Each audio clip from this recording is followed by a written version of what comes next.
I feel the responsibility to channel that same level of audaciousness as the Saatchis felt for the next generation. And then how do you do that? Oh my God. I've never felt myself to be an alpha leader particularly. An unexpected 6-month break helped him reflect and take a breather, finding meditation. You check your phone every 5 minutes. You're always on and there's stuff going on. And gardening leave.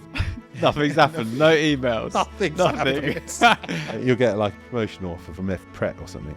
My days would be full, but it would be things like take bins out, walk dog, because you have all of this stuff in your head. It's like clearing the cache. You might not even know it's there. And then slowly, just by meditating or walking, and suddenly you just sort of...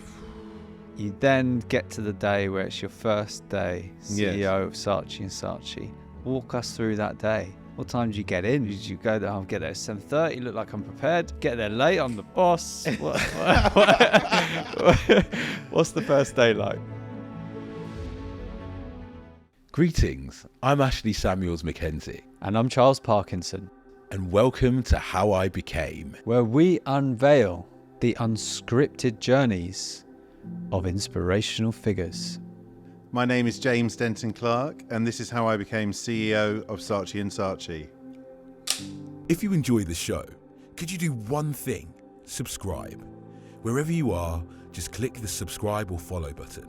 That simple act can help us grow the podcast in a big way, and we need your support to do it. And if you really want to help play a part in our growth, rate us on Spotify or leave a review on Apple Podcasts. It would mean the world. Thank you. With his early life, enjoying taking part in the cadets and exploring the jungles of Borneo, it's a surprise he did not end up in a regiment. Learning key lessons from military leaders, such as making your bed first when you wake up, one of life's most important structures and sentiments. Finding his way into advertising from the post room to the top, he has spent over 2 decades there and still keeps going. Seeing the keen importance of nurturing talent and culture to keep the cooperative creativity flowing.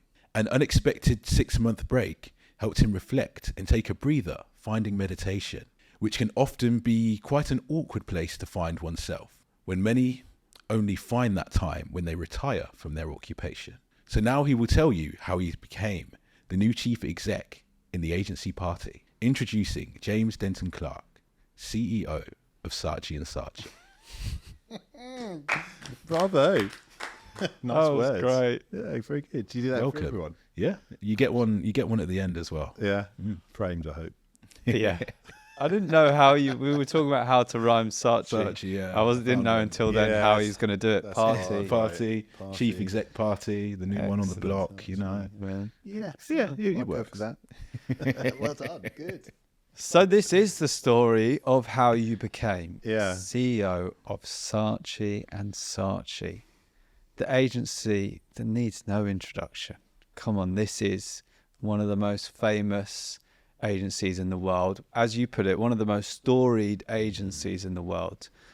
Pretty incredible story in itself, Saatchi, right? Yeah, I mean, it's for someone who has spent 25 years in advertising, it's kind of end of level, isn't it? You know, you kind of go, it's sort of level complete advertising, Saatchi Saatchi, and because when I started at Bates Dorland, I started in the post room, and you're revealing the story. We can't share that. I can't reveal the story. No, we're going to get to that. Well, teaser. But it was. It's an agency that is, well, it's the most famous agency in the world. It comes with legend, mystique, prestige, but that's also I feel it's also it's a blessing and a curse, you know, because it comes with expectation, and it comes with preconception, and I think, you know, it's my gig to kind of see through that a little bit, you know. Well, we'll talk through that weight of responsibility that, you know, you feel coming into a role like that, and we'll get there.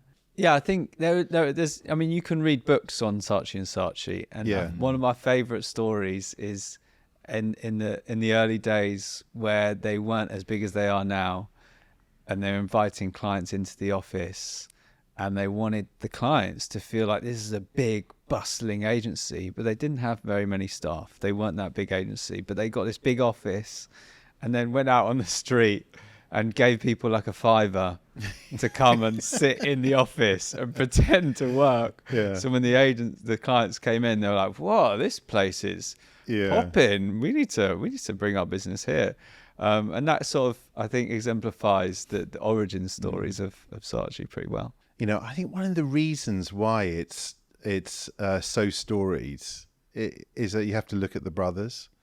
And the brothers came out of an underrepresented community, and they came into an industry, blew the whole thing apart, and these guys, and they came in with audaciousness, with provocation, with passion, and they transformed a whole industry, and the stories and the legends sort of came with that and stuck with it. Well, if you're watching this and listening and you'd like to hear more about the Saatchi story, we do have an episode with Paul Bainsfair, who was CEO in the 80s, 90s, 80s, this period. And so you can hear lots of the stories on that time period there. This is the story of James Denton-Clark and how he rose to be CEO of Saatchi in 2023. So you've been in the role about 3 months? 3 months, that's right. So we'll get to that. Let's take it back. Let's go back to where it all begins. You were young, obviously, when you were young. Yeah, I've been known to be young. You were clearly up for adventure and like to challenge. Yeah. You nearly didn't go into the world of creative agencies. You nearly joined the army. What was going on? Set the scene of your early life for us. Yeah, I mean, it was... I tried a number of things actually before I got into advertising. Navy, I tried, but I didn't have good enough eyesight. You have to be able to see a light from a life vest from the bridge of a ship in a storm at 2 miles or something. Whoa! And I'm like, been like this for a long time, so that wasn't going to happen. It's a bit more advanced than the driving license test. Yeah, it's a little bit. It's a bit like it. So that wasn't going to happen. So Navy, Army, I was quite interested in for a while. You almost joined the army. I almost joined the army. How close? How serious was it? Well, I got to the commissions board, and I was pretty serious about it actually. How old were you? 18. Wow. 18. So you were thinking this is going to be your career? Yeah, I thought that was going to be the thing. Why? I had a change in direction. Went traveling, had a change in direction, felt it wasn't necessarily the path for me. And I think probably because actually I found words and stories at the same time, and so actually started getting more into developing that kind of passion than actually the sense of adventure that you get with the army. But that kind of thing has stuck with me all the way through. And as you know, I've been running the army account, the last gig for the last 5-6 years. So there's loads of good learnings from that. But I think it was super useful because I did that, and then there was also, I wanted to be James Bond at one point, and that's why I went in and did all that kind of stuff, and then found words, and then started looking at journalism and copywriting and understand, in that kind of world. Is there any particular book or article that you read that really hooked you into the world of words? Into the world? Well, I don't think it was. I mean, I always read. I've been a prolific reader and stories, and I don't think it was any particular one book, but I used to write a lot. Poetry background. Poetry never quite spoke to me as much, but I was always into the long form, and narrative and storytelling, and I used to write a lot in my room, and I would write short stories, and I would sort of start to plan out novellas, and I just got really into it. Maybe it's escapism at the end of the day. I don't know. I was quite into science fiction and different genres and world creation and all that kind of stuff. Nice. But it was Yeah, so a whole different kind of approach. But the army was really interesting actually because I met this amazing guy called Major General Paul Nansen, and again these people who have marketing. This is the commandant of Sandhurst, like, and a major general. Commanding armies. These guys really know their onions. Yeah.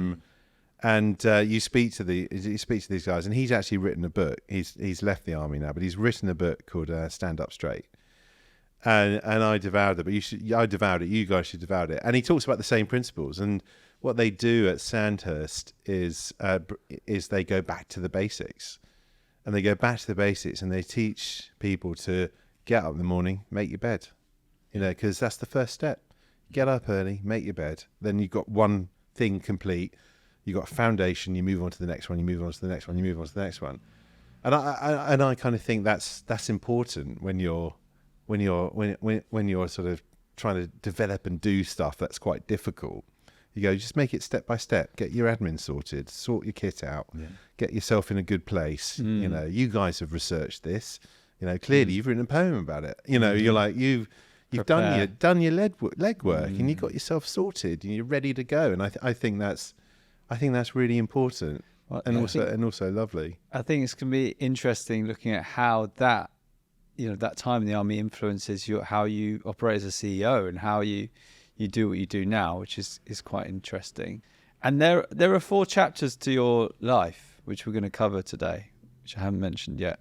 Chapter 1, starting from the bottom. Now we're here, post boy. Bottom, now the whole team. Oh yeah. Chapter 2, the journey to CEO. Yeah. Chapter 3, in the garden. Oh yes. Chapter 4, the responsibility of being Saatchi CEO. So you've alluded to it. Tell us, you get into the industry. You do about 6 to 12 months in journalism, and then you get a job at your first agency. And this is how your career in advertising begins. Right. And you have the esteemed position of what? I had the esteemed position. Well, I had 2 positions actually. Right. My day job was pushing the post trolley, and then in the evenings, to earn a few extra quid, you do the switchboard, which was pretty good as well, because people phoned in those days landlines, and you had a switchboard, and you had to route people to a landline, and the post job was brilliant as well, because it was. Have you seen Secret of My Success with Michael J. Fox? No. I don't think so. Come on, guys! It's classic. Yeah. Anyway, he pushes the post trolley, and in those days, you had to you deliver the post, but also you were delivering inter-office memos. Because there's no email. People aren't emailing each other at this point. This is 1997. Well, they're just about coming into email, and we're getting email. But mostly people hilariously would write an inter-office memo, print it, send it down to the post room. You'd then photocopy it 500 times, stick it in your post trolley, and go and deliver it to everyone else. Wow. It was great because you got to know everybody, and you were like part of somewhere, which was great, and I loved it. And it was. Where was that somewhere? Which agency is this? That was an agency called Bates Dorland, which no longer exists, but it was part. It had a very, very tenuous link to Saatchi and Saatchi, because it was part of a group called the Cordian Group. And you know what? I can't even remember. But I think there was some sort of joint ownership, or they were joint branded. There was a connection. There was a connection, a loose connection. And what was interesting is that, at that stage in your career, all your mates are getting your first jobs, and you're meeting up for, a drink or whatever, and everyone's saying what they're doing, what they're up to. And you don't say you work at Bates Dorland. You can't even remember. No. Yeah, no one does. What do you say? I told him I worked at Saatchi and Saatchi. Look at that. Well, because, planting the seed. Well, you plant the seed, but also it's the most famous agency in the world. It's the only one your mum's heard of. It's the only place I've ever worked at that my mum's heard of or knows what it is. And if someone said to you then, you're going to be CEO of that agency one day, what would you have said? Well, I would have been incredulous.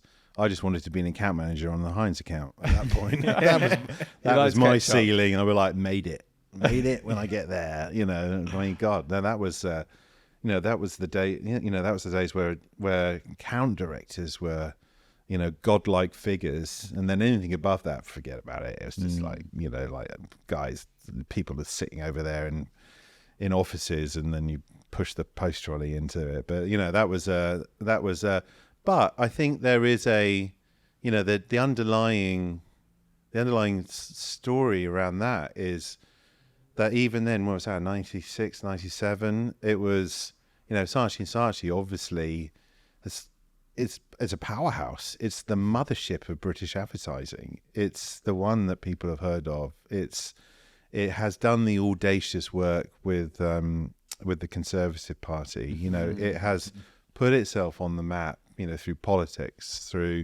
through provocative campaigns, and therefore become part of culture. Like pregnant and so men. I tell people that I worked at, because they'd heard of it, and it had a glamour to it. I mean, and it a makes prestige. sense. I just love that story that you would tell your mates that you worked there, and now you do. No, I do work there. Yeah.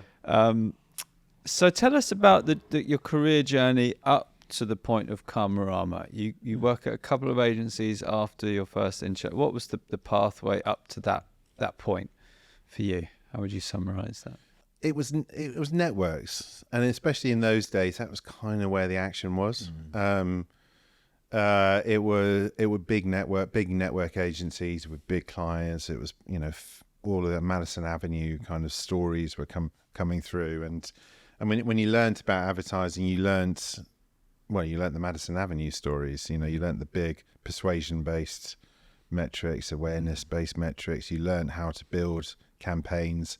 And I just really connected with planners, really. There was a guy called Tim Broadbent, who was a big figure in planning in those days. I feel like someone else has mentioned him as well. Yeah, well, or his dad maybe, but I think but he was sort of a real seminal figure in advertising, and I'd worked with him at Bates Dorland, and then I worked at the home of strategic planning, B&P, or B&P DDB Needham in those days. Short, rolls off the tongue type. Well, it's acronyms. You know, good at branding. So where do you move next? And I got a phone call from a guy called Trevor Beatty. I don't know if you maybe had him. I think he's in space at the moment. Again, I feel like his name's come up. Yeah, he just took he's space literally trip. in space. Literally it might have been last week. I don't know, but I think he's in space on the Virgin Active. Cool. Yeah. Cool. I like super cool. Yeah. You know, and that was basically my interview with him, was talking about space. And he'd founded an agency with Andrew McGuinness called B&B. Right. It was about 2007, 2008, something like that. And so I sort of flipped out of the kind of network, Madison Avenue, all that kind of famey kind of world, into the world of startups. And I think B&B was one of the kind of first sort of progressive, sort of new wave of startups in those days, sort of open pan, co-creative, very sort of loose organizational structures, very sort of culturally on the money, it had that kind of vibe to it. So I was there working with Trev and Andrew for a long time. What role did you go into? What was your first role there? I think I might have been their most senior account handling hire at the time. Okay. Because startup, and Andrew McGuinness is obviously a brilliant account person and client services person. But I think they'd got to the point, scaled up to the point where they sort of went, we need a bit of a grown-up account person. And I think I was their first that was sort you. of big. Yeah, that was me. How old were you at the time? Oh, God, I can't remember. You joined in 2006. joined in 2006. Yeah. Yeah, so 20s, 30s, 28, 20s. Okay, late 20s. So, and what's your journey like there? You end up as group account director. I mean, those titles are it's like a big client services role where you're running accounts. Yeah. So yeah, I did that, and then the business sold to Chale, and I sort of did this very similar kind of jump into a very similar kind of company, Karmarama. How did that come about? Yeah. Well, they called me. Simply. Yeah, and it was a very, like, it was sort of like, it was culturally very similar, sort of founder-led, independent creative who are looking for who are making the move to a sort of step change in their kind of path, just scaling and getting a bit more credibility and bigger clients and that kind of stuff. And I'd sort of done the journey with Trevor and Andrew and thought, I've got a bit of experience now in how you build, grow, and then eventually sell. I'll do that with these guys in Karmarama. And how big were they when you joined? How many people? How long have they been going? It was relatively. It wasn't like B&B. It was relatively big, and I think they'd founded in 2000. Yeah. Okay.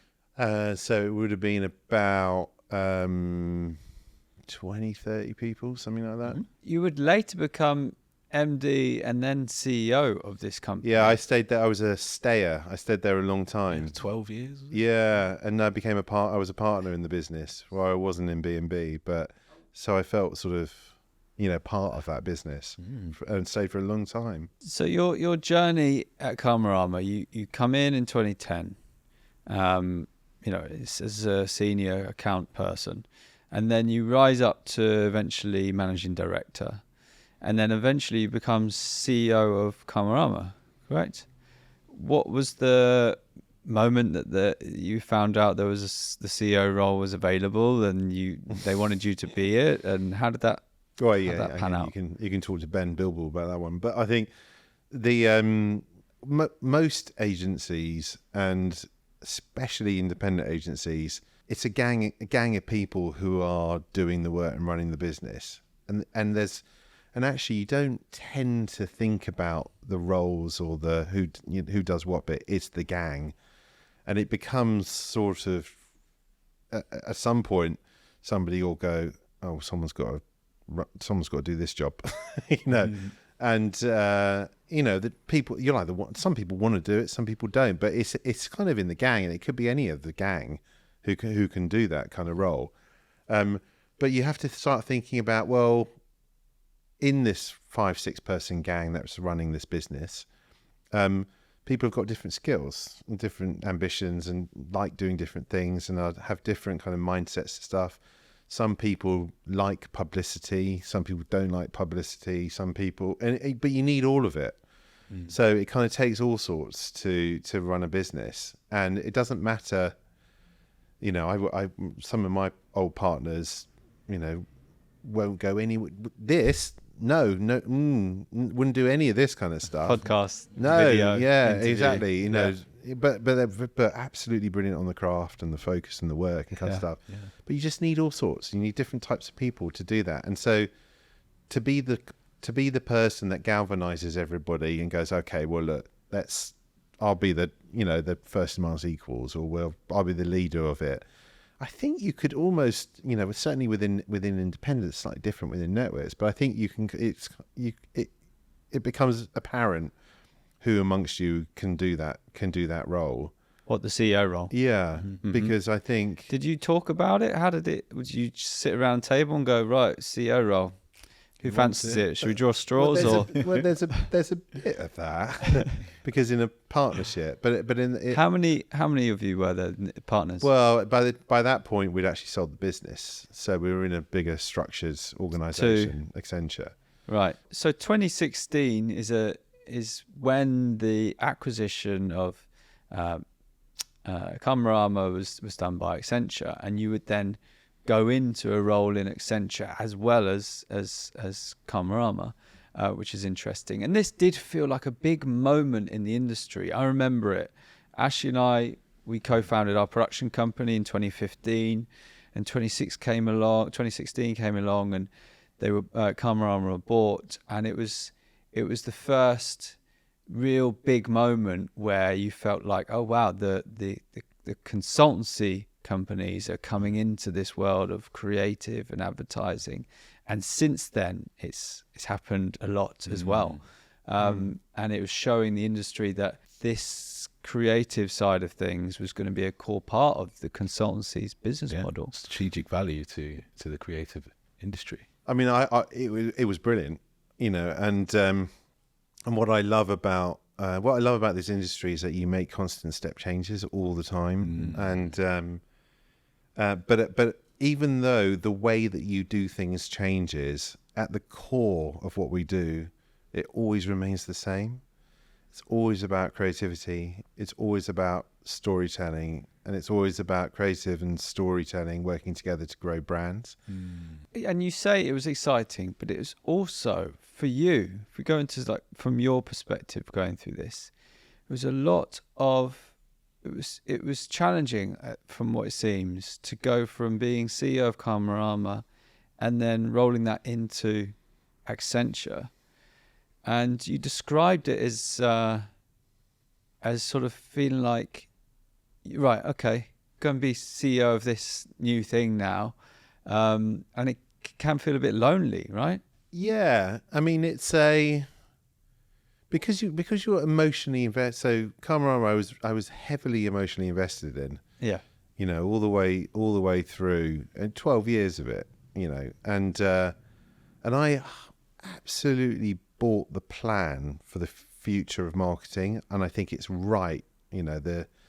That kind of big connected plan for how you build brands and transform businesses.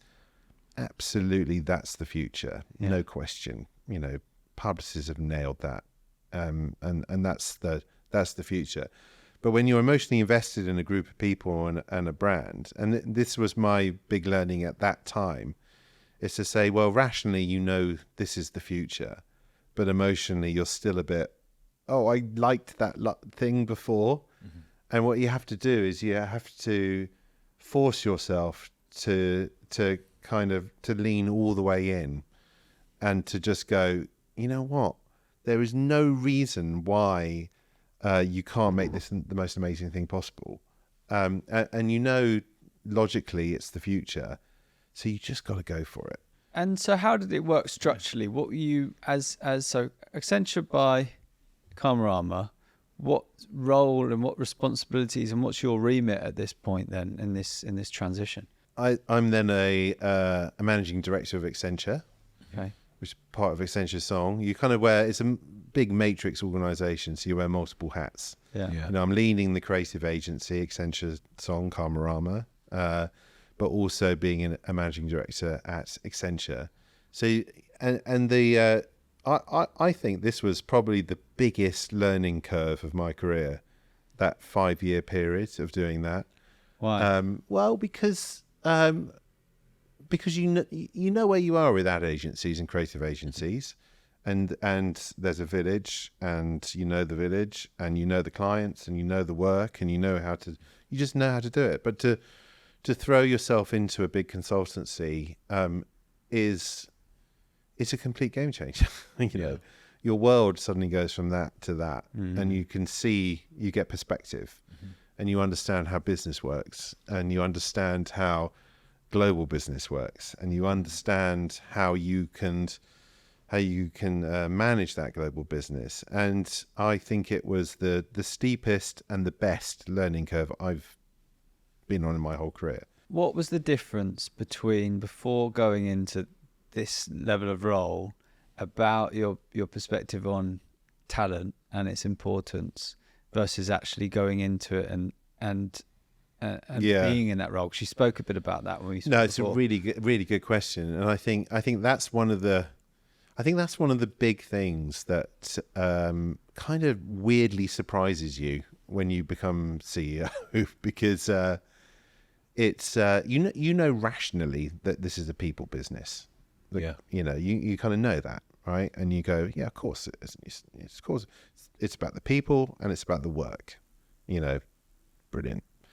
And then as you kind of work in the business, well, I obsess about the work, and you're like, it's all about the work. It's all about the work, best work of your life. You know, you've got to do the work. You've got to get the work done. It's got to be brilliant. It's got to be transformative. It's got to be exciting. You've got to be talked about. You know, it's all about the work. You obsess about the work, and yes, it's also about everything else. And you do, and especially in an independent, you do a bit of everything. You're like, oh, I'm just going to make it brilliant. And then, and you know, also it's about the people. But really, it's about the work. Yeah. And then suddenly, when you get CEO and you become a step removed from the work, you look around and go, "Oh man, it really is about the people." You know, I knew it, but I didn't really know it until this second when I realised I'm utterly reliant on the brilliance and the skills of everybody around you. And then you go, oh, then it's a real eye opener, because suddenly you go, well, hold on a minute. My job isn't sweating this bit of work endlessly with this group of people to make it the best it possibly can be, because there are people who can do that. Yeah. My role now really is to identify, nurture, find, encourage, support, you know, get the best people in the world to be working on this kind of on the work, and provide an environment and a culture within which they can thrive and do their best work. And really, then you suddenly have that moment when you're like, oh, that's my job now. It's not the polishing the work bit. Yeah, you know, I mean, yes, of course, that's still part of the role, but really, it's about talent. And people and environment and culture, and I'm saying that like that's a road to Damascus moment, when it feels so obvious to say it, but it does sort of strike you as I remember one of my first speeches at Karmarama, and you know, a couple hundred people there or whatever, and looking around, and then having that moment when you're like, I'm not telling you how to do this anymore, you know, whereas when you're a account director or when you're running clients, or, you know, you're like, this is how we're going to do it, we're going to, you know, you're not lecturing anymore. You're suddenly in service to the business, and you're suddenly in service to the people, and you suddenly realize that even though you've got quite a grand job title, really it's about support. Yeah. Which is like, suddenly you're like, your head kind of flips into that, and that's quite a big sort of shift in your thinking. Well, it's a totally different role and responsibilities and focus. It sounds so obvious, doesn't it? Yeah, but you don't kind of feel it until you feel it. Yeah, it goes. Well, the thing is, it goes from theory to having to be practical. You have to put it into practice. And it leads us on quite nicely to the part in the show where we teach you something about yourself. in an enjoyable way. In a good way. Because, as you said, in a CEO role, you have to understand people. You have to understand what drives them, what motivates them, what demotivates them. Because if it is all about the people, if you don't know what drives them or what's motivating them, you're not going to be able to do very well at your job, are you? Right. And so if you're up for learning something a bit about yourself, and the audience come along with us and they can learn something about them too, we'll do it. Okay. We're going to talk about the theory of needs. Okay. Which is developed by an American psychologist in the 60s, McClellan. And he talked about that there are three core needs and drivers that drive us. And it doesn't matter on your sex, your gender, your identity, your ethnicity, your religion. Everybody has one of these core needs that is influenced by their life experience. And this is really helpful in understanding how to understand people's motivations and what drives them, and also yourself. So we're going to go through them. and you're going to tell us what you think is your core driver, motivator. Yeah? Sound good? Yeah, go on then. So we'll go into the first one. Power, which represents an innate desire to influence, control and shape one's environment. Those with a high need for power are motivated by the prospect of leading, making impactful decisions and exerting authority over others. This need fuels their drive to assume positions of influence and to be at the forefront of decision-making processes. It is a force that propels individuals towards positions of leadership and empowers them to effect change on both personal and societal scales. Sound familiar? Do you recognise some of these people in the workplace? These are the ones who are the get things done kind of person, lead from the front often, and they're motivated by not necessarily achieving the goal, but their status, their reputation, how they're seen. That's the motivator right there. Not so much getting to the goal or everyone going along with them, but they're motivated by that status and power. Can you think of people that you work with who maybe are like that? Maybe. Don't have to name names. And they like clear policies, procedures, and to know their remit. What's my responsibility and what's yours? And being very, very clear about that. So that's one. Mm-hmm. We'll go to the end and then we'll find out where you think you fit in. All right. And it's important to say, everyone is a mix of these, but that generally there is a predominant theme for someone. Number two, the affiliator. It encapsulates the innate desire for positive social relationships, belongingness, and a sense of connection with others. Individuals with a high need for affiliation are driven by a profound longing for acceptance, camaraderie, and mutual understanding. They thrive in environments categorized by cooperation and interdependence, finding fulfillment in the bonds they form with those around them. Affiliation is the force that compels individuals to seek out and nurture meaningful relationships, fostering a sense of community and shared purpose. It serves as the cornerstone of their interactions, guiding them towards harmonious and collaborative endeavours.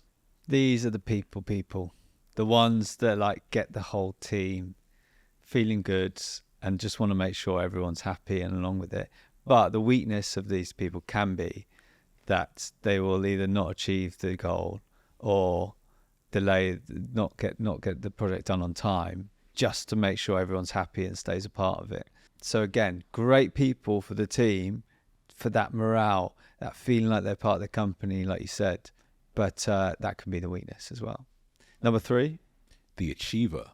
It embodies the innate drive to set and accomplish challenging goals, to excel, and to seek personal accomplishment.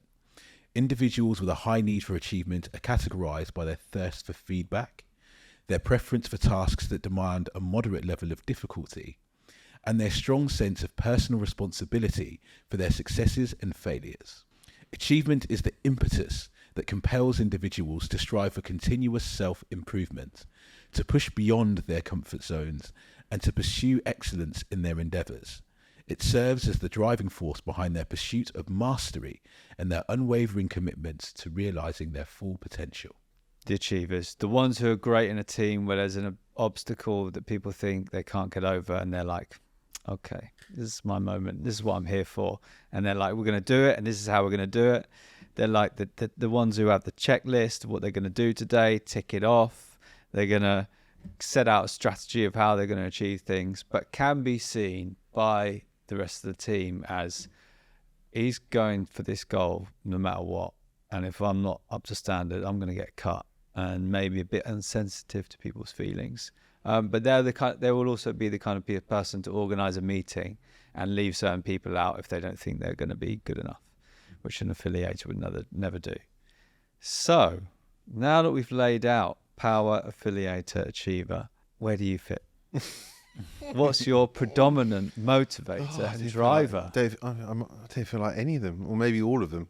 I don't know. Have you ever read The Rise of the Beaters? No. Dr. Dana Ardie. No. That book really spoke to me. It's she did a survey of God, I'm going to get this wrong now, but it was something like the top Fortune 500 companies. Yeah. And it all went to all the CEOs. Yeah. Started mapping them all out against business success. Yeah. And I think I'm right in saying her conclusions were that actually the companies that were run by high-profile alpha leadership, the ones you've heard of, actually ended up doing a better job for the leaders than the businesses. Interesting. So they served themselves almost. Yeah, because it was very ego-driven, it was very power-driven, it was very kind of me, rather than business. Yeah.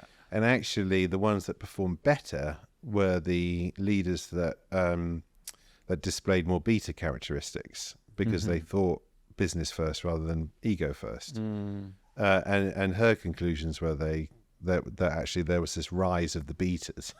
Interesting. And I kind of spoke to me a bit, because I've never been I've never felt myself to be an alpha leader particularly, because it kind of this kind of stuff, you have to sort of force yourself to do it and train yourself to do it, because it's exposing, and also makes you want to feel a bit sick, and like you want to be sick in the bin and stuff. So I've never quite been even though I propel myself to do that because it's the right thing to do for the business. I've never been totally comfortable with it. With what? Sorry. With publicity. I see. Alpha leadership. Yeah. With, it's difficult. And actually, my natural state would probably be more in the affiliator. But I do recognise characteristics from each of those boxes, to be honest. Yes.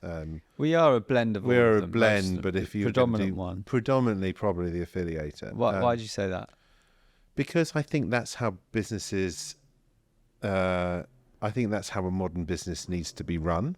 I think you need cooperation. You need to build environments of safety and collaboration. You need to build a space where people can do the best work of their lives and can collaborate on that. I don't think it's about command and control structures anymore. That's not, in my opinion, how businesses should operate. That's a framework that we should have left in the 70s.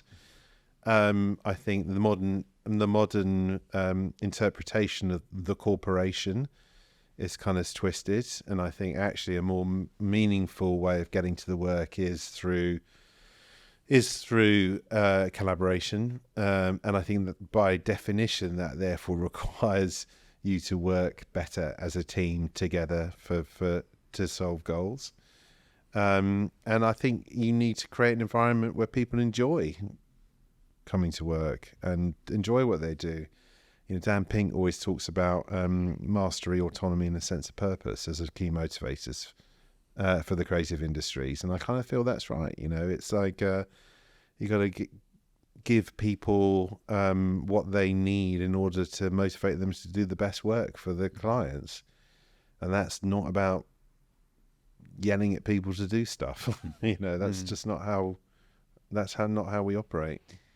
Well, I think that there's no, in these sort of leadership styles, as it were, there's no one is the right way to be, and it's just about across the leadership team that all these areas are covered, and it's more about the people, isn't it?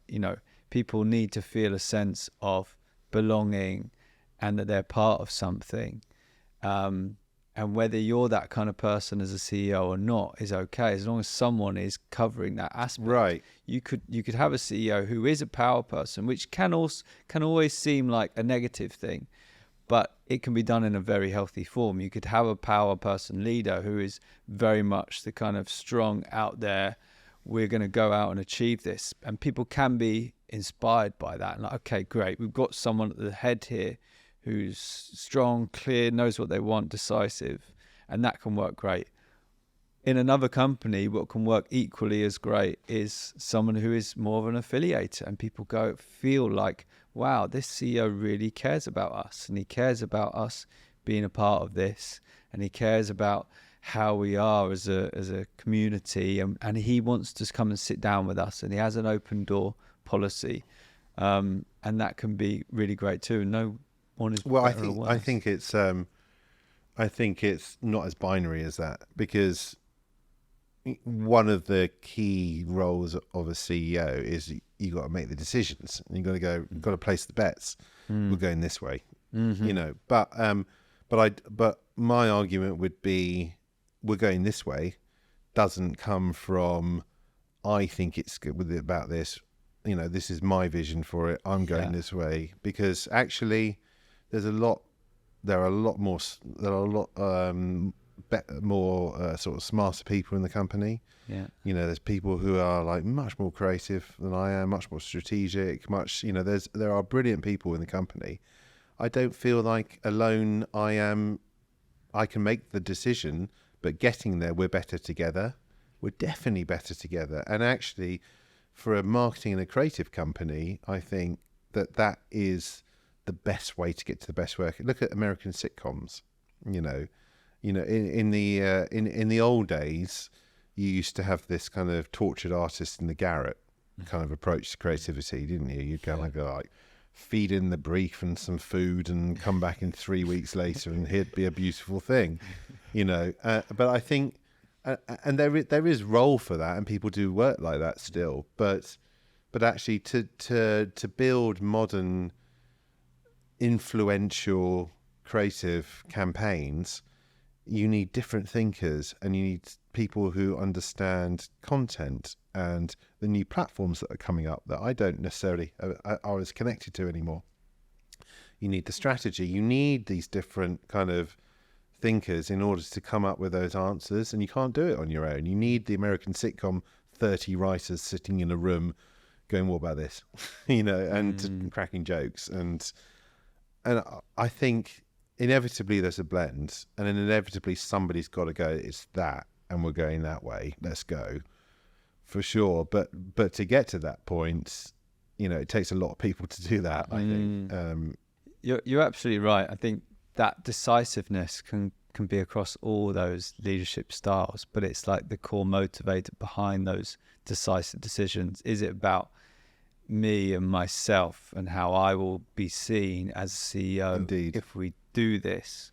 Or, as you were saying, is it about, this decision is about making sure we all get there together and that we're all feeling part of it? Is it different?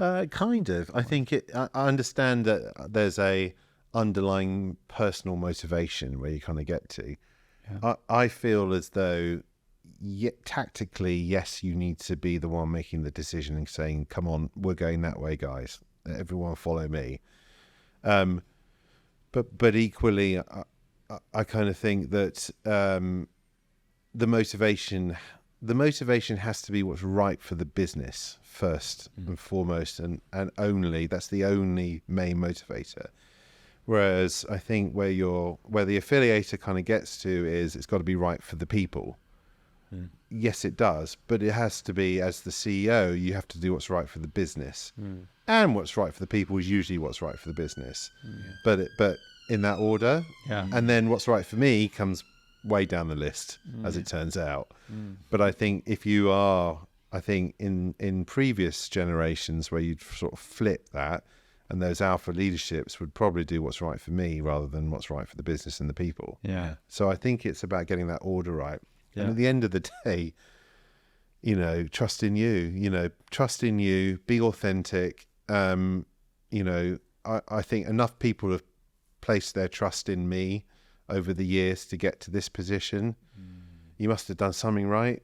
And if you trust in you and do what you think is right for the business, you kind of can't go wrong. Or if you do, well, you know, there it is. But you got to trust in your own belief and your own, you know, kind of way of working. Yeah, for sure. We get back to the story now. End of 2021.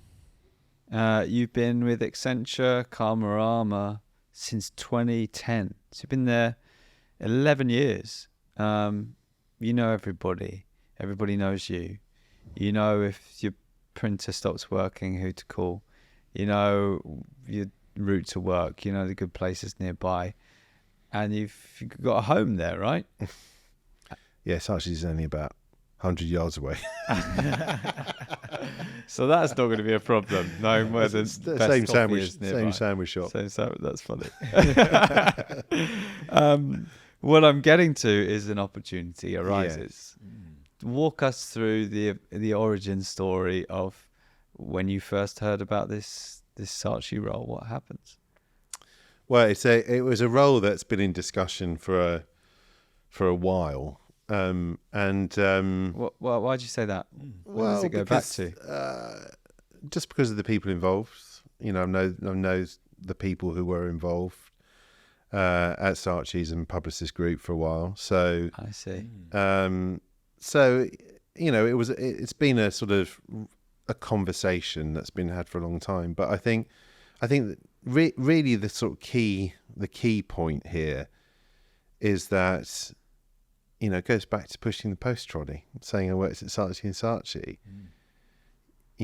When you get offered a gig like this one and you work in advertising, it's very hard not to go get excited about it, because this is a business that plays such an important part in the canon that if you work in advertising, if you lived in Roman times, you want to live in Rome, and if you work in advertising, you want to work at some point in the mothership of advertising. Yeah. And so there's that part of it, which I think is, you know what, this is amazing. But also, I think because Saatchi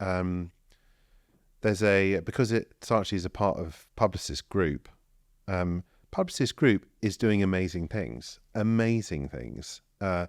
a lot of the learnings that I had at Accenture and the consultancies, I felt were really transferable over into the Publicis Group story. And I really bought into the Publicis vision, the one Publicis. I buy what those guys are trying to achieve. And I think it's amazing. So you kind of go, this feels like a really natural step for me where I can add some value and can kind of go, right, I get it. Because we're all the same people pointed at the same future. I kind of I've got the playbook for this. I can give this a go at the most famous agency in the world, where I can make a difference and hopefully lead us into a bright future. I'm intrigued. What people do love about this show is the sort of breaking down of like how these things happen. So, who did you know at Saatchi, and was there an interview process? What was that like? How did it come about? Yeah. I mean, of course, there's an interview process, and at the end of the day, it's a small village advertising, especially in the UK. And when you've done it long enough, you pretty much know most people. Yeah.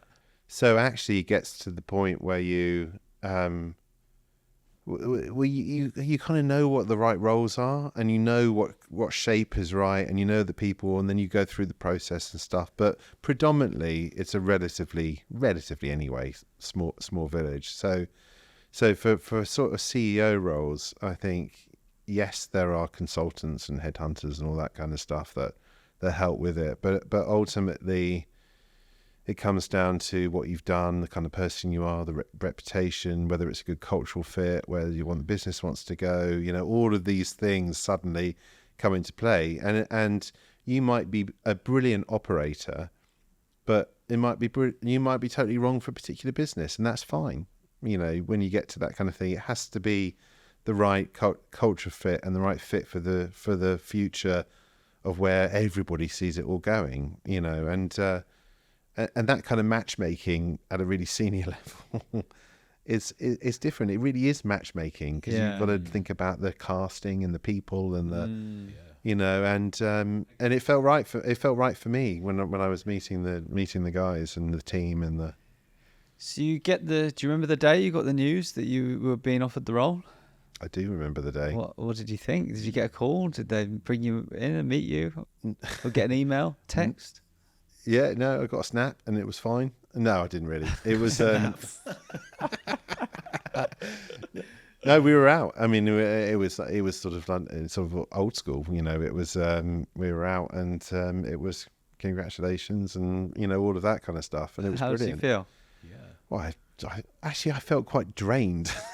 Why? Well, because you invest a lot into it. How many interviews and also are part of the process? Can you share? 5 interviews. So it's a long, it's an arduous process. Yeah, I mean, it's got to get it right. Hopefully they have. But it's you got to get it right. And actually, I think you feel. Well, I really wanted it, and I really, it felt like the right move for me. I felt like I could make a difference. I was excited by the work the guys were doing already. The team is brilliant there. They've got a great gang already. A lot of it was like, I just want to be part of it, and so when you're really emotionally invested in that, you just it does feel draining. You're like, oh. It's interesting, given what you said about being an affiliator, that the thing you mentioned most there is about the gang and the people and wanting to be part of it. It's your affiliator part coming out. Like, that's probably right. I want to be a part of this group of people doing this great thing. It wasn't about CEO of Saatchi and Saatchi. What is this going to make me look like to the industry and do for me and my, accreditation and status? It's more you talk about the people side of things, and you're not talking so much about your career, and it comes across naturally rather than trying to sound good for the camera. So it's interesting that. Yeah, and I think you'd be, it would be disingenuous to suggest that there wasn't satisfaction from the job title. Of course, because it's part of it. Yeah, and also you work in advertising. Yeah, it's Saatchi and Saatchi. Mm-hmm. Like I said, level complete. Mm-hmm. And you go, but the motivators and the I've always wanted to. I've been in this industry because I like doing cool things, ultimately, and I like doing cool things that people talk about, and that's really exciting for me. And when I started, everyone talks about the television ads we made, and that made me feel good, and it made me feel good that the clients are really happy, and it made me feel good that that people were talking about Heinz Toast to Life. And it was cool, and I enjoyed it, and I loved the craft, and I loved the fact that, that people would talk about the advert you made, and then that got harder to do as media fragmentation and the changing media landscape, and how you then connect to people and how you drive fame, and that gets harder to do. And then I think that the new model of driving that kind of fame is connecting publicity, influence, creativity together. So actually you still have that kind of fame. The army work gets talked about because it is relevant and it's audacious, and, or the BTEE work we've just done, we built a store in Fortnite, and then hired a whole load of Fortnite influencers to guard it, and said anyone who can break through can get a whole load of free kit. Amazing. Right? That's the kind of stuff. I love that stuff, and that kind of stuff compared to make a TV ad, it's still, the motivator behind it is still fame. You still produce things that people talk about and make a difference, and that's why we do what we do. And therefore it grows brands, and therefore you succeed, and there's satisfaction, and businesses grow as a result, and you feel like, great, I'm doing good in my job, and that makes a difference, and I feel good about it. Yes. So I think it's that kind of, and that's the interesting thing about Saatchi and Saatchi, and looking at the work that they did whilst I was in the garden, it was great work, and you kind of go, well, driving that kind of fame and influence, is exciting, and it's a gang of people who are doing that already, and that's, I want to come in and give it a push. Let's talk. You've mentioned it there. So you get told you're going to be a CEO, very exciting, but you can't just get started. What happens? You don't go into the office, a week later and go. What happens? No. What happens is you then go on gardening leave for 6 months. Well, I did. The dream. You get 6 months to do whatever you like. I know. And you're getting paid. It's the maddest thing. And I've never had that before, you know. Yeah. And 25 years, I've literally never. And I've only had I've only ever had 2 weeks off on holiday. And this is very 6 rarely months. 3. Actually, I got Right. married and had 3. But it was like, yeah. but this is 6 months, and you're sort of like, well, whew, that's a, you know, what do you do? What was that first week like at home? You know what? Actually, it's hard. I find it hard, and when you were asking me about challenges and personal challenges, and I think what links a lot of the challenges is, and I had to Google this word because I did write about it once, but I forgot. It's liminalities, because there's the in between worlds. You know, it's the journeying worlds. It's when you're neither one nor another, and you are in this liminal space, and I find that quite difficult. And I don't know why, but I suddenly reflecting that actually links a lot of the things that I've been talking about. And my wife explained it to me. My wife's a psychologist, and so and super smart, and and it was when I was taking my kids to the park with her, and I was getting all angry because they're just stopping and looking at flowers and wandering off or just having a sit down. This is your early days of gardening leave, right? No, this wasn't. This was before gardening leave, right? Okay. Before gardening leave. But I was I was explaining. So this is about the liminal space, right? And I'll get to the point in a minute. It's a bit tortuous. But she said to me at the time, "Listen, you just got. It's not about getting to the park. You've just got to enjoy the journey to the park. That's really why we're doing it. It doesn't matter when you get there because we'll probably just have to come back again." And I was like, we've got to get to the park because that's what we said we were going to do, and we're going to the park. And this is bloody annoying that kids are just being pains in the arse all the way through. And actually, she says, I know it is the journey that you've got to enjoy, and you've got to embrace, and you've got to do it. And I kind of went, okay, I kind of get that now, because there are those liminal spaces, and gardening leave is a liminal space. It is a very, very strange thing for me. It was anyway, because suddenly you're neither one nor another. And what do you mean? Well, you're not in work, but you're kind of not really home as well, because you've got this other stuff going on. You haven't started your new thing, but you haven't, you're technically in the old thing. So it's a bit weird, and also because of the length of time.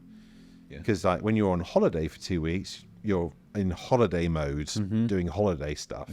Now you're just going, right, what am I going to do? And so those first few weeks were quite challenging for the sort of family dynamic. Why? Well, because suddenly I'm there in the kitchen going, right, what should we do today? And they're like, this is weird. And they're not like, normally this here. Is weird. How old are your kids at this point? They're 12, 9 and 6. Okay.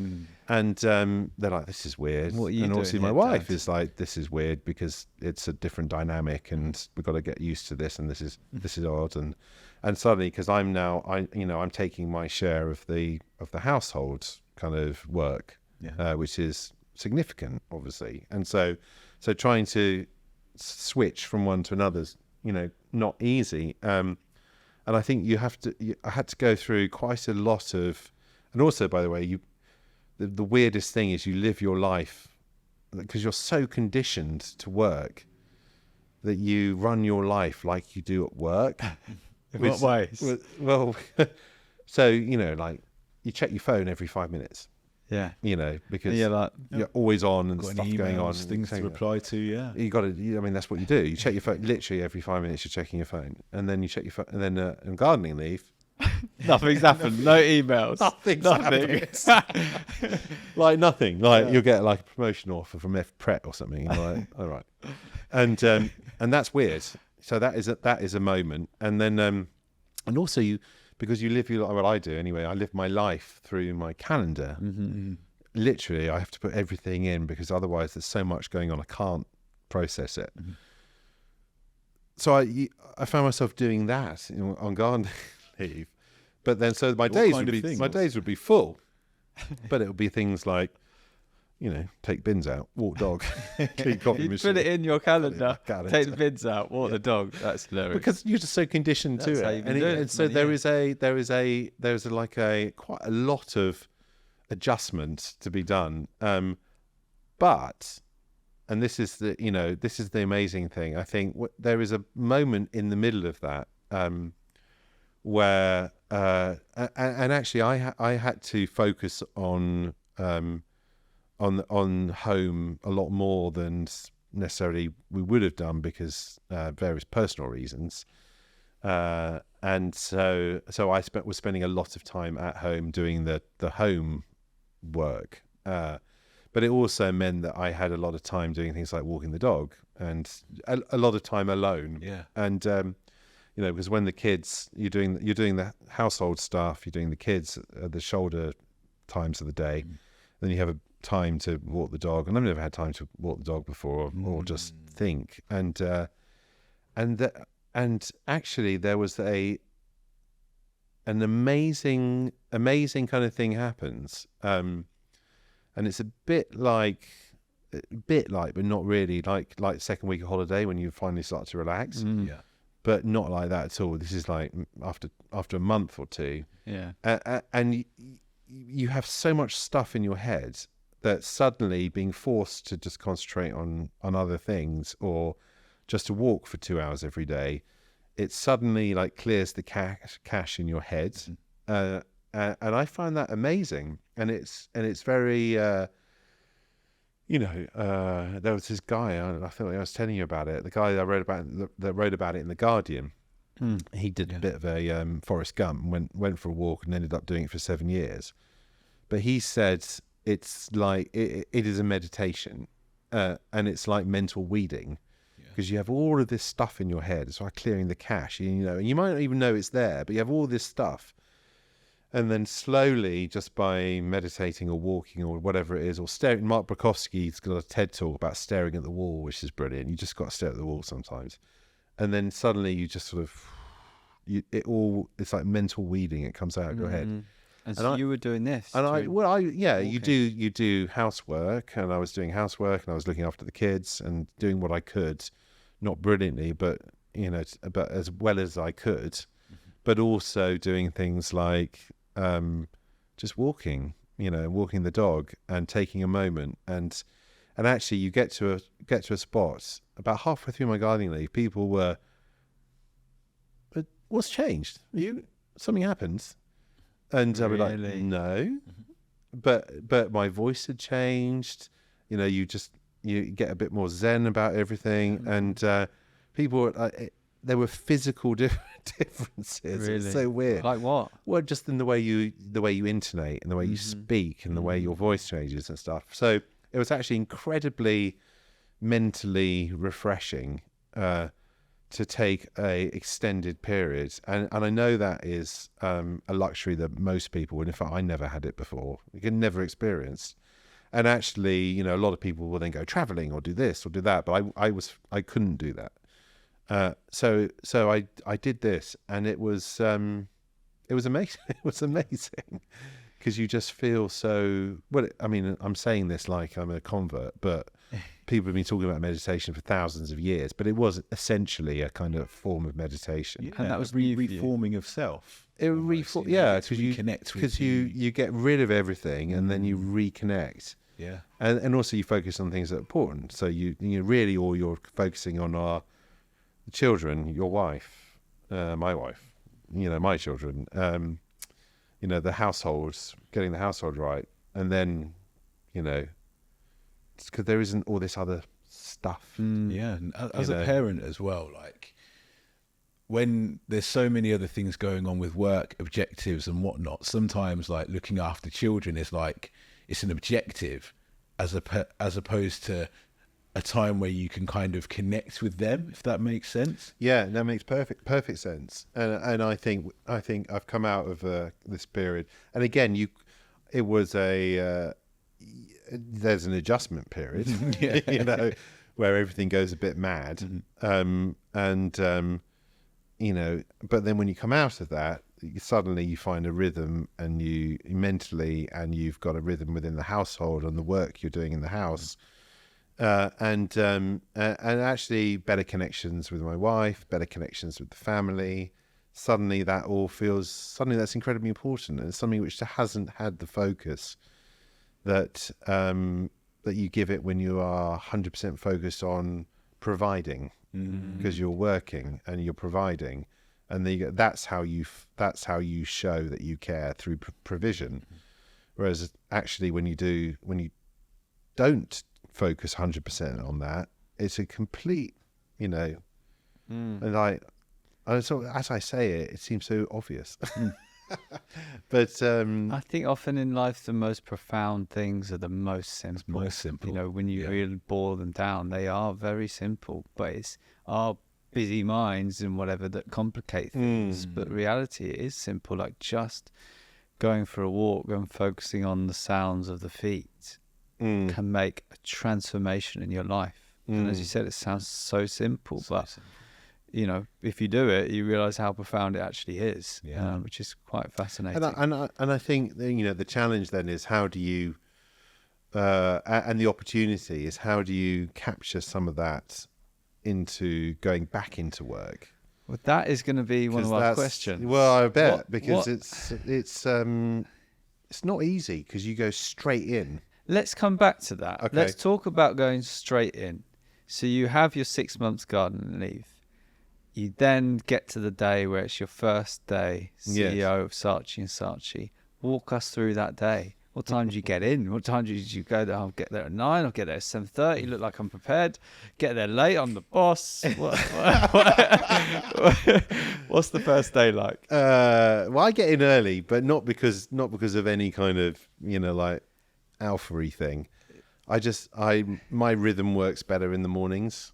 You know, I always used to think I was an evening person when I was younger, and it turns out I'm really not. I'm actually a morning person, and I just like it, and I get up early, and I just peace and quietness of it. I like it. There aren't so many emails about Pret offers and things. Exactly. It takes me a while to, you know, and I like it. It comes down to preparation and personal admin, and you just feel set rather than a bit rushed. And I like that. So I get in early.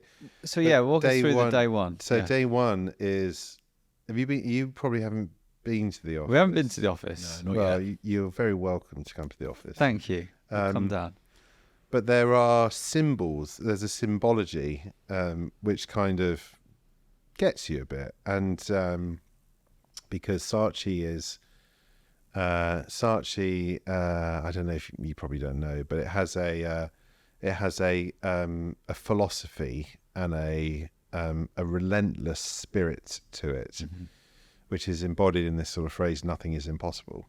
Yeah. And nothing is impossible is something which has sort of lived and breathed in the Saatchi and Saatchi world for, you know, and everyone knows about it. Obviously, it's legendary within the industry anyway, and it's sort of like that relentless sort of motivation to do stuff. And as you walk into the office, you're walking into the, you know, it's got "nothing is impossible" written in massive letters literally on the roof. And there's a step which is famously carved from "nothing is impossible," which was in the old office in Charlotte Street, you know, and that is sort of imbued with legend again, you know, again, stories that have come from the Saatchis and from, you know, all the other leaders that have come after the Saatchis, you know, sort of huge titans within the industry, you know, and it's there. It's like the step is there. I'm not sure it's the same step actually, but it's still there. Let's go with it. Let's go with it. Same, the same it's the step. exact same Feels like sentiment. Yes. Felt like the same step. Yeah. And there is a sense of, you know, I felt a real sense of responsibility, and and it's exciting, but and nerve-wracking, but also a sense of responsibility, because you do question, especially it's that old that old thing, standing on the shoulders of giants. That's really true of Saatchi and Saatchi. These are leaders from the Saatchis onwards that have been a huge part of the story of the British creative industries, and you know them all very well, and you studied them, and suddenly you're the person who's sort of taking that on. And I'd done a lot of research with Paul Bainsfair, I spoke to him in advance. We spoke to a lot of leaders in advance to get the stories and to get that kind of sense. And you should have watched the podcast with Paul Bainsfair. That would have told been you good. everything you need to know. Should have done. Yeah. Bothered going to see him. Yeah. But there is that sense of responsibility, and you kind of, I really felt that. So I, that sense of purpose and mission, and it's my job now to make sure that the next generation of people have the same veneration for this amazing place as previous generations. And that's a very clear mission, and I can't do that on my own. I can only do that with the brilliant people that are there. So it really focuses your mind on, I never once ever think that you could ever stand shoulder to shoulder with those people, because they are such titans. But I feel as though I feel the kind of stewardship in a weird way to do the right thing by it, if that makes sense. Yeah. And it's not stewardship, by the way, in a kind of just keep it all trucking and keep the shit ticking along. Keep it all ticking along kind of way. Yeah. It's like I feel the responsibility to channel that same level of audaciousness as the Saatchis felt for the next generation. And then how do you do that? Oh my God, I don't know. I talked to someone else about this is the OG agency. Yeah, you know what I mean? And with the emphasis on the G. These guys, the Saatchis, were outlaws, and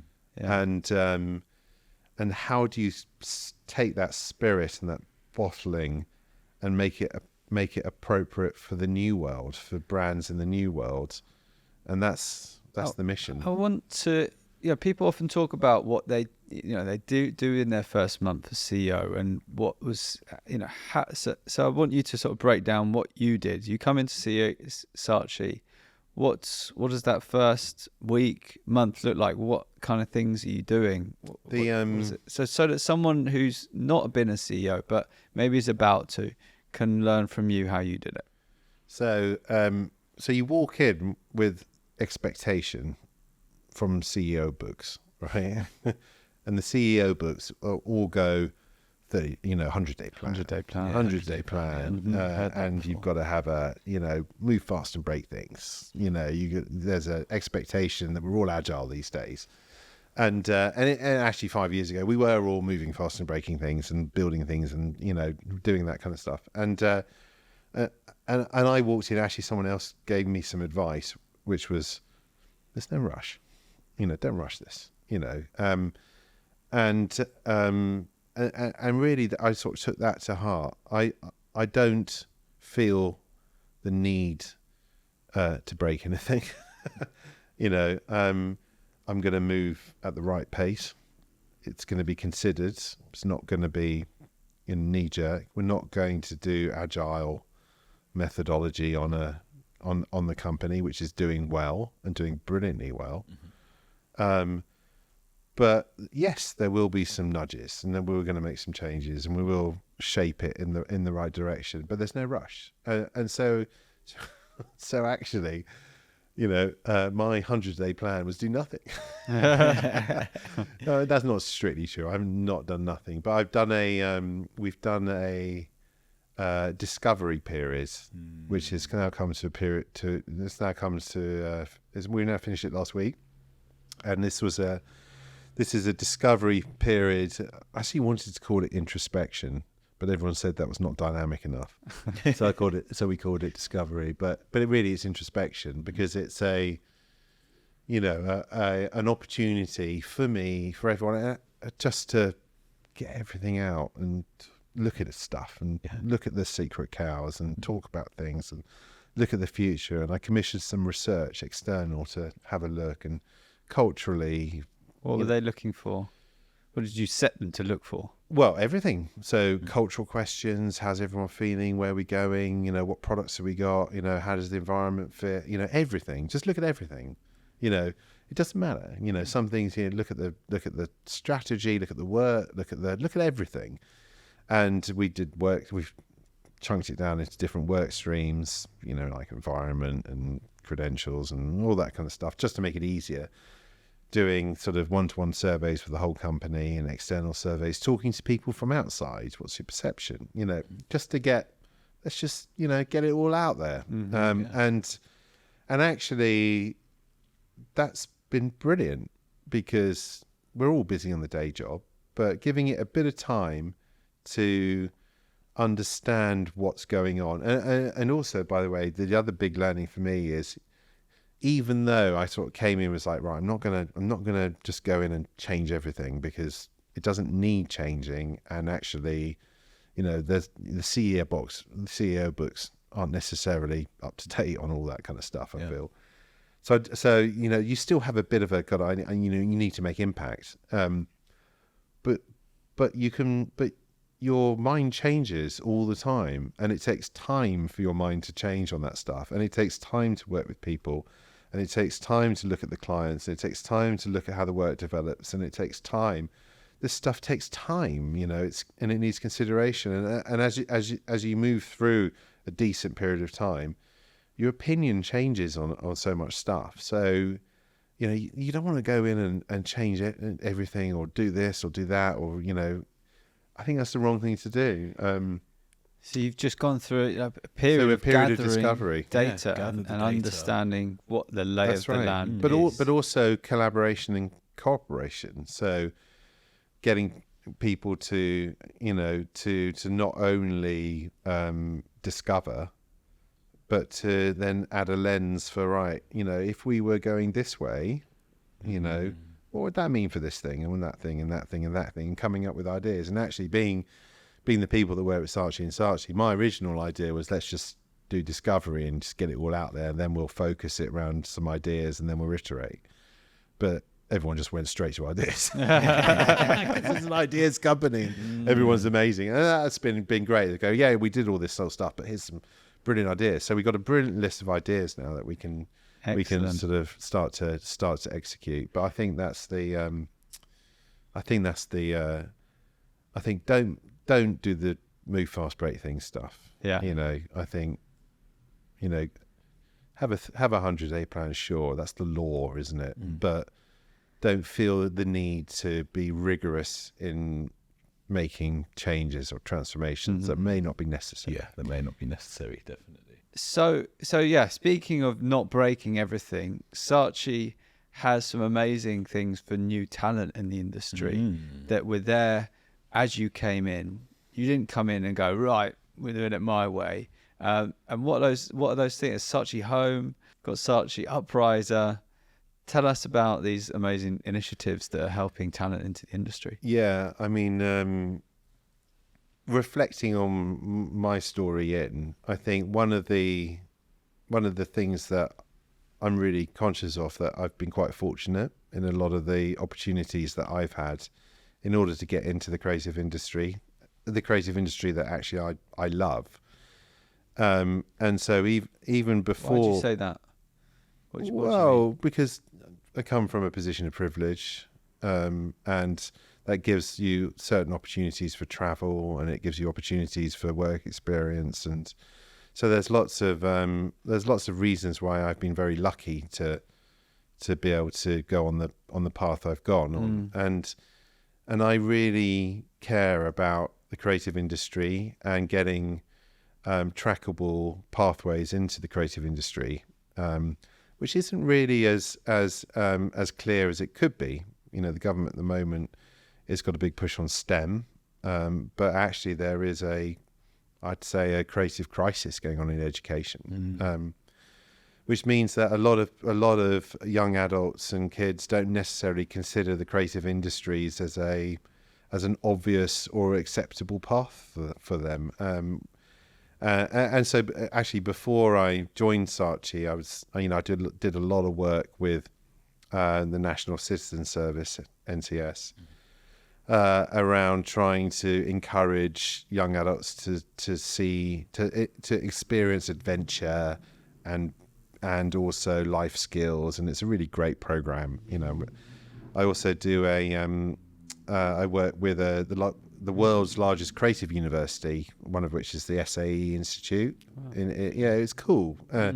But there were some gaps in that trackable pathway, in understanding how you can go from education into the creative industries and make sure there's a clear path in. And I was doing bits of it to try and do that. And then when I came to Saatchi, and I have no credit for any of this, but they are brilliant programs. There is a program called Upriser, which is a playbook which Saatchi have developed. And the idea is that creative companies will go into schools and they will follow this playbook. And it's lesson takeovers, mentoring, work experience. And Saatchi work with the Harris Academy in Greenwich. And it was sort of a foundational school. So it helps kids sort of who might not have necessarily seen it as a place for them or a place where they could belong, to go, actually, that is attainable, that is accessible, it is interesting, it's exciting, and so that might be something that they consider. And I love that, and I think that has just been absolutely off the scale. And now the plan is to scale it and to try and get other creative companies to take different schools and to build this thing. And also Saatchi have the program called Open, which is a sort of program in conjunction or partnership with the Brixton Finishing School, which is trying to, again, put that trackable pathway from education into creative industries. Because once you start to experience or work experience within it, you kind of go, actually, I'd never have thought Saatchi was for me, but actually, get a job because this is brilliant, and and been here for a year, and actually, I love that, and it's just been the most amazing thing. So there's a load of stuff that's already happening, and I really want to join the dots between it all to try and make sure that all of these initiatives, with the government initiatives, are forging a really clear path into the creative industry, which, by the way, is one of our biggest, brightest and best exports. Yeah. Love that. I think it's brilliant. And brilliant, so cool that you're creating a sort of an open source model that others can take that blueprint and develop. It's been brilliant. And they've got, very cool. I think ITV are doing it, and Leith Agency and the regions, and looking at the regional strategy for, and again, I can say it's brilliant because I've had nothing to do with it, but it is brilliant, and you can't help but feel super proud of it, even though I've only inherited it. But the guys have done astonishing work with it. Awesome. Anything you want to share on that, Ash? No, I think it's brilliant. It's so important to build those bridges to young people, because, they're in a world where content creation is everything, really. But sometimes they may not understand or realize how it can work professionally for them and how it works within our society. Yeah, I think that's right. We had the deputy head in yesterday, I think it was, on the just to talk a bit about it. And actually, one of the big things, and it's not really the craft skills or it's just the accessibility to it. It's just showing that it's possible, and that's all it kind of needed, actually. And then you can chart the path through. Yeah. Whereas before it might be unattainable. And I thought that was really, really insightful. Excellent. Okay, well, that is the story of how you became CEO of Saatchi Saatchi. We end with two things. One, I'll do a summary of what I think really people can learn from you and your story, and then we have a final poem to end it. And yeah, I think one of the really things that stands out about you and what people can learn is you have this humility to your leadership. It comes across in a very humble way, but at the same time, equally, you come across as an inspiring person as well. Not shy, humble, but humble. You're not trying to brag. You're not trying to say I'm this, I'm that. You're very keen to say what others have done and how others have contributed.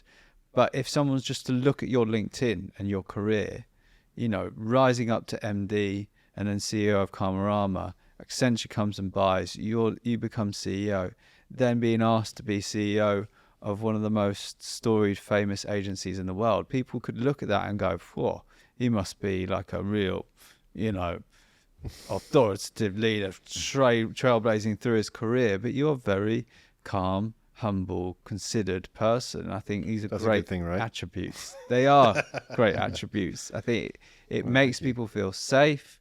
It makes people feel inspired. It makes, I'm sure, they feel comfortable in approaching you about questions and things they want to find out. So I think these are really great attributes that people can learn from and inspire them, that you don't have to be this power, you know, and sometimes an unhealthy version of that authoritative leader who's going to be like, right, you know, doing things my way to get to the top. And I think that's brilliant. So thank you. All right, poem time. Thank you for sharing your story. I really like connected with the sentiment of going in and getting the data of everything first, and not kind of listening to just go in there and smash stuff up. It's actually about what's in front here, and how can I best then put a strategy in place to make the best things better, and to make everyone more happy, and to, you know, stamp your own unique signature on your tenureship. Ash has written this poem while we've been doing the episode. Ooh. In this last hour and a half or so. When you see me scribbling and stuff, it's noting stuff down for this poem. And things he likes and dislikes about you. No, I'm joking. Yeah. Okay. So now you've heard it from the man himself, leading the agency known for legend, mystique and prestige. With novels, books and storytelling, his early loves, they now reflect in the industry in which he leads. Remembering the power of flexibility to forge forward in teams can make magical situations unfurl, while not focusing on all of the past glories, but going all in to embrace the new world. Vision, inclusion, direction and purpose. 4 ways to get the best out of your teams, compatriots and workers. Energized by the new way to make creative work that people and culture talk about. We wish you all the best from here, so your tenure will be far from a whisper, but an extremely loud shout. Thank you. And there we are. Thank you very much. Thanks for having me. Pleasure. That is how you became CEO of Saatchi Saatchi. That is.